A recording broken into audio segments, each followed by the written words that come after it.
ఏపీలో ఎన్డీఏ కూటమి అఖండ విజయం సాధించిన తర్వాత కీలక పరిణామాలు చోటు చేసుకుంటున్నాయి. వైసీపీకి చెందిన నేతలు ప్రభుత్వ పదవుల నుంచి తప్పుకుంటున్నారు. మరోవైపు అధికారుల మార్పులు కూడా జరుగుతున్నాయి. ఇందులో భాగంగా ఏపీ కొత్త సీఎస్ గా నీరబ్ కుమార్ ప్రసాద్ నియమితులయ్యారు. ఈ మేరకు ఏపీ ప్రభుత్వం ఉత్తర్వులు జారీ చేసింది.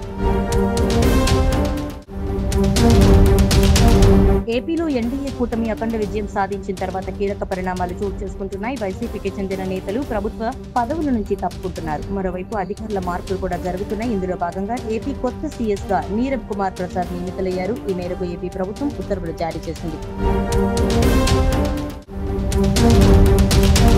ఏపీలో ఎన్డీఏ కూటమి అఖండ విజయం సాధించిన తర్వాత కీలక పరిణామాలు చోటు చేసుకుంటున్నాయి. వైసీపీకి చెందిన నేతలు ప్రభుత్వ పదవుల నుంచి తప్పుకుంటున్నారు. మరోవైపు అధికారుల మార్పులు కూడా జరుగుతున్నాయి. ఇందులో భాగంగా ఏపీ కొత్త సీఎస్ గా నీరబ్ కుమార్ ప్రసాద్ నియమితులయ్యారు. ఈ మేరకు ఏపీ ప్రభుత్వం ఉత్తర్వులు జారీ చేసింది.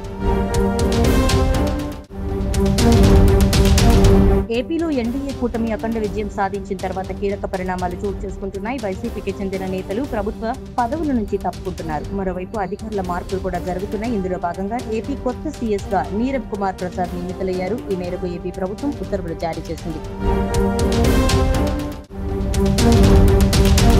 ఏపీలో ఎన్డీఏ కూటమి అఖండ విజయం సాధించిన తర్వాత కీలక పరిణామాలు చోటు చేసుకుంటున్నాయి. వైసీపీకి చెందిన నేతలు ప్రభుత్వ పదవుల నుంచి తప్పుకుంటున్నారు. మరోవైపు అధికారుల మార్పులు కూడా జరుగుతున్నాయి. ఇందులో భాగంగా ఏపీ కొత్త సీఎస్ గా నీరబ్ కుమార్ ప్రసాద్ నియమితులయ్యారు. ఈ మేరకు ఏపీ ప్రభుత్వం ఉత్తర్వులు జారీ చేసింది.